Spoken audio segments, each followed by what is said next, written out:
It was a bright sunny day when commercial flight IA-42 took off from Dallas bound for London, with William and Daniel at the controls. The journey began without a hitch, but before long the flight instruments started acting strangely. Concerned, William contacted ground control, only to be reassured that the skies were clear and they should continue as planned. Their relief was short-lived. Out of nowhere, a massive storm materialized directly in their path, something that hadn't been on radar just moments earlier. Ground control still insisted there was no storm, but with no safe way around it, the pilots had no choice but to push through. William announced to the passengers that they were about to encounter turbulence. As the aircraft plunged into the storm, it shook violently, and strange glowing lights flickered through the clouds. Then, almost as suddenly as it began, the turbulence ceased. But outside, the skies were now pitch black. Night had fallen in mere seconds. Trying to keep everyone calm, William joked over the intercom, claiming it was just a quirky phenomenon sometimes seen when flying above the Bermuda Triangle. The passengers were not reassured for long. Phones and laptops had lost all signal, and in the cockpit, most instruments were dead. William could no longer reach ground control, though thankfully, the radar was still functioning, enough to keep flying for now. In the cabin, flight attendants handed out refreshments and insisted it had been nothing more than normal turbulence. Cameron struck up a conversation with two passengers, both historians, on their way to London to study recently unearthed wartime artifacts. Nearby, an elderly man quietly jotted down every detail of the flight in his notebook. Minutes later, William and Daniel noticed something unsettling. Their radar showed no other aircraft anywhere nearby. It was possible the storm had blown them far off course. William decided to circle around in hopes of finding another plane, but even after descending, the landscape below was unfamiliar. Then, a new blip appeared on the radar. At first, they assumed it was another storm, but what emerged was far worse: squadrons of fighter planes raining bombs on a city below. Flames and explosions ripped through buildings, sending the passengers into a panic. The historians exchanged a knowing glance, sensing there was something strange about what they were seeing. Before the crew could discuss a plan, a group of fighter jets appeared, surrounding IA-42 and preparing to open fire. Acting fast, William used the radar to navigate upward and out of danger. Tension in the cabin was rising. Some passengers demanded answers. One man, Michael, grew aggressive, even grabbing Cameron by the arm. Another flight attendant quickly intervened, warning him he'd be restrained if he didn't stop. With no communication to the outside world, William made the risky decision to descend again, hoping to figure out where they were. Daniel hesitated, worried they might be attacked, but William reminded him that fuel was running dangerously low. They needed answers, and fast. The historians eventually tell Cameron they might have vital information, persuading her to take them to meet the pilots, unaware that Michael is quietly following them. He stays close enough to overhear the conversation. When the historians speak to the pilots, they explain that the fighter planes they recently saw haven't been manufactured since 1945 and were part of the Luftwaffe, Nazi Germany's Air Force. William dismisses their claims at first and tries to send them away, but they accurately guess that the plane has lost all signal. Intrigued, William allows them to speak further. The historians present a theory. The plane has somehow traveled back to 1940, placing them in the middle of World War II. If an anomaly brought them here, another anomaly might be able to take them back. Still, William finds the time travel idea absurd and sends them back to their seats, warning them not to share their wild theory with the passengers. Michael, who has been eavesdropping, rushes back to his own seat before they notice him. When Cameron passes by, he tries to grab her again, but she intimidates him enough to make him let go. From then on, Michael keeps listening closely to the historians behind him as they consult books and make calculations. Meanwhile, the pilots make another attempt to find a radio signal, and this time succeed.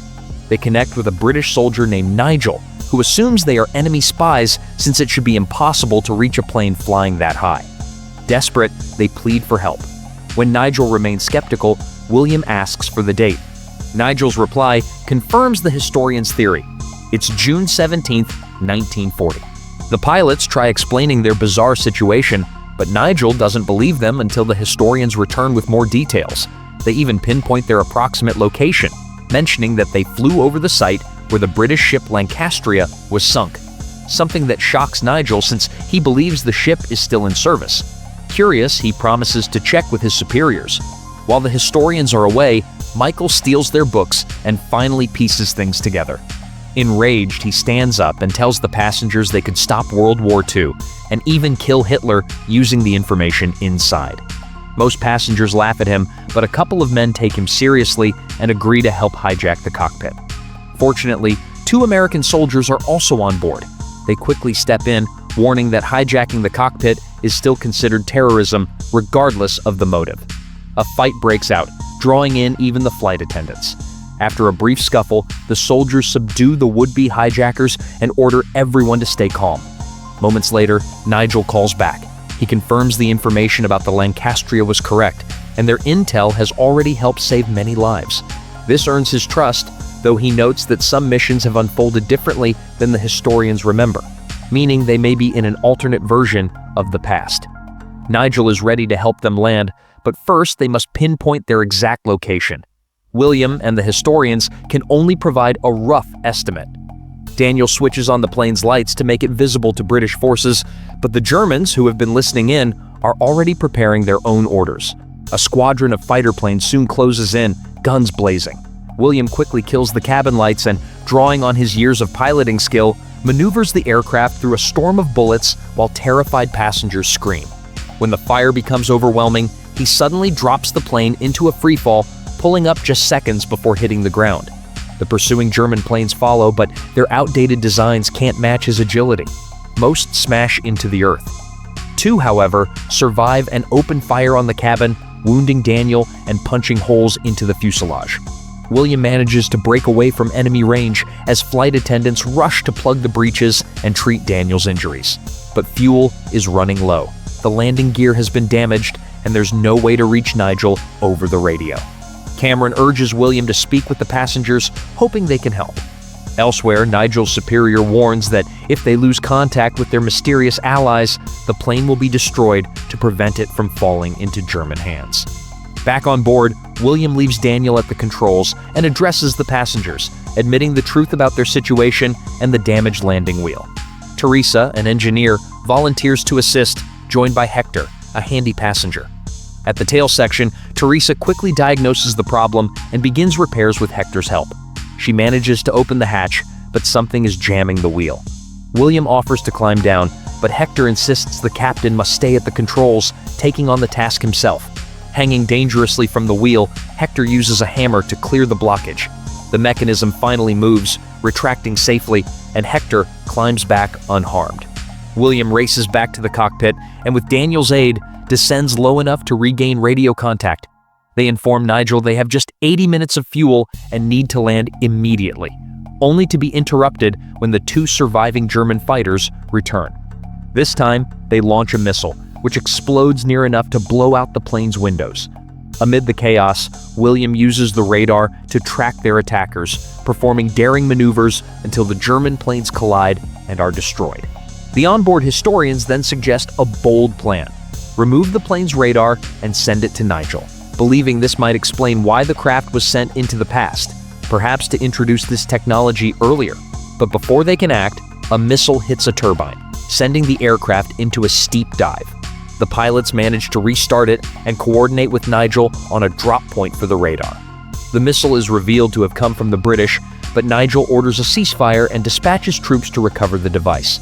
The passengers work together to package the radar using toy parachutes from an old man's luggage and USB batteries contributed by others before throwing it out over the designated spot.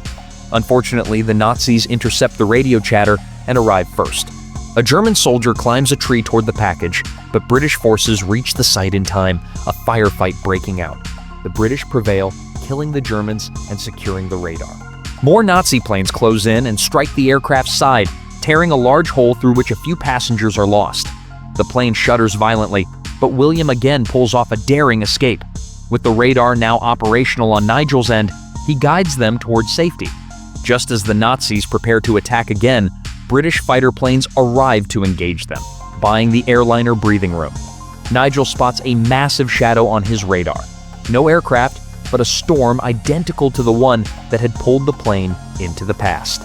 Out of fuel and out of options, William decides to gamble on it, bringing them home. After a quick farewell to Nigel and a warning for everyone to brace, William and Daniel guide the plane into the swirling storm. The craft shakes violently, but moments later, they burst into clear skies, back in the present, high above Berlin. Ground control makes immediate contact, offering an empty runway. William pushes the plane to its limits and lands it safely.